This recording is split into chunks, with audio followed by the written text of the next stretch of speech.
Crompton effect. Next है de Broglie hypothesis. तो de Broglie hypothesis, इसमें क्या बताया गया है, जैसे कि पिछला था अपना क्रॉम्पटन इफेक्ट जो कि विकिरण की कणीय प्रकृति को दर्शाता है, इस तरीके से डी ब्रोगली हाइपोथेसिस के अनुसार क्या है, ड्यूअल नेचर का अपन को पता चलता है, द्वैत प्रकृति किसी भी लाइट की या फिर रेडिएशन की द्वैत प्रकृति का पता चलता है, ड्यूअल नेचर का, यानी कि ये कण और तरंग दोनों की तरह व्यवहार करता है। ठीक है, तो इलेक्ट्रॉन की द्वैत प्रकृति बताई किसने, आइंस्टीन ने बताई थी, और इसकी जो है इसी में आगे हाइपोथेसिस अपनी दी थी डी ब्रोगली ने। तो डी ब्रोगली संकल्पना के अनुसार क्या है, इलेक्ट्रॉन की द्वैत प्रकृति होती है जिसकी एनर्जी होती है एच न्यू, और एच न्यू को अपन लिख सकते हैं एम सी स्क्वायर भी लिखा जा सकता है। एम हो गया यहाँ पर वेट और सी हो गया यहाँ पर प्रकाश का वेग। तो H nu equal to M C square, इसके अनुसार अपन फ्रीक्वेंसी अगर निकालेंगे तो फ्रीक्वेंसी इक्वल टू क्या होगा, सी अपॉन लैम्डा। यहाँ पर फ्रीक्वेंसी की अगर अपन वैल्यू रखते हैं तो ये हो गया H C by lambda equal to M C square. तो एच बाय लैम्डा की वैल्यू आ गई केवल एम सी। तो यहाँ से अपन को क्या निकालना है, लैम्डा निकालना है अपन को। तो लैम्डा वेवलेंथ निकाल रहे हैं अपन, तो वेवलेंथ अगर निकालेंगे तो उसका फॉर्मूला क्या हो जाएगा, H upon M C equal to अपन क्या लिख सकते हैं, अगर प्रकाश का वेग है तो उसको सी से डिनोट करेंगे, लेकिन कोई भी किसी और कण का या तरंग का वेग है तो उसको अपन वी से डिनोट करेंगे। तो लैम्डा इज इक्वल टू क्या हो जाएगा, एच अपॉन एम वी।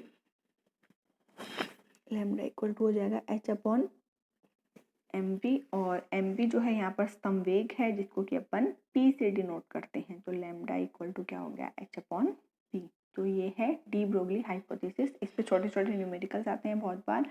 अपन को सिंपली दिया होता है कि कौन सा कण है, उसके अपन को वेट दिया हुआ होता है, वो एम की जगह आ जाएगा, उसके अपन को वेलोसिटी दी होती है वो वी की जगह आ जाएगा। तो अपन को क्या निकालना होता है, जनरली वेवलेंथ निकालनी होती है कि कौन सी रेडिएशन की जो है वो वेवलेंथ काम आई है। एच की वैल्यू फिक्स होती है, तो लैम्डा की वैल्यू क्या हो गई, H lambda equal to H upon M V या lambda equal to H upon P. तो ये जनरली न्यूमेरिकल्स में काम आता है। फिर नेक्स्ट है अपना छोटा सा हाइजेनबर्ग अनसर्टेनिटी प्रिंसिपल, हाइजेनबर्ग का अनिश्चितता का सिद्धांत। अब इन्होंने क्या बताया कि किसी गतिशील सूक्ष्म कण हेतु स्थिति और संवेग को साथ साथ सही रूप से ज्ञात करना संभव नहीं है। यानी कि इन्होंने बताया कि कोई गतिशील सूक्ष्म कण है, बहुत ही छोटा सा कण है, उसकी सेम टाइम पर क्या कर सकते हैं अपन, स्थिति और संवेग में जो है सही रूप से अंतर ज्ञात नहीं कर सकते हैं।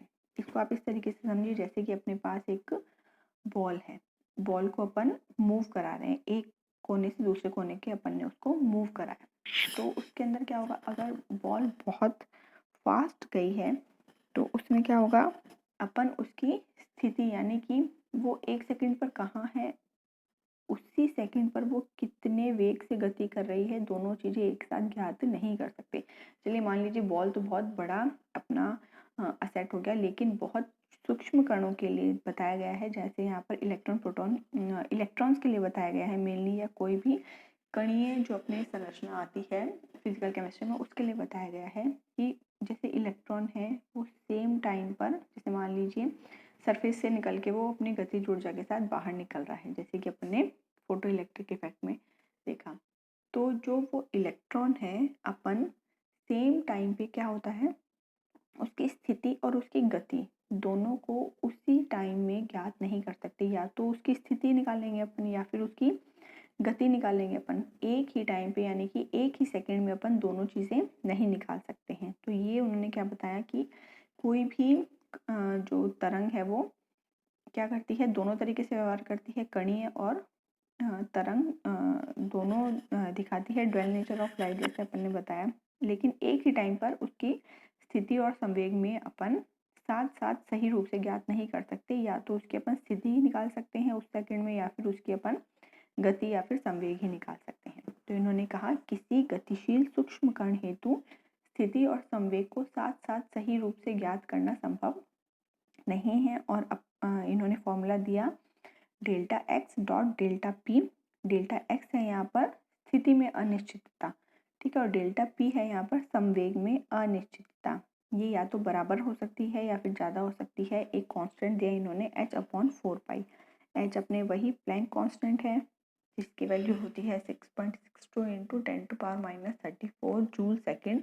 कई बार कंपटीशन एग्जाम में इसकी वैल्यू भी पूछ ली जाती है। तो प्लैंक कांस्टेंट क्या होता है 6.62 into 10⁻34 joule second. Joule second इसकी यूनिट है। अगर यूनिट चेंज होती है जूल सेकेंड से तो इसकी जो वैल्यू है ये भी चेंज हो जाती है।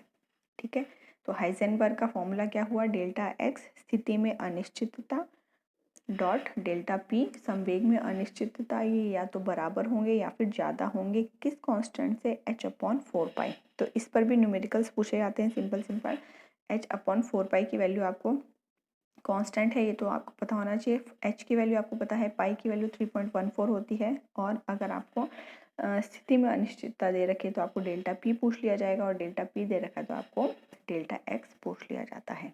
तो ये थे आपकी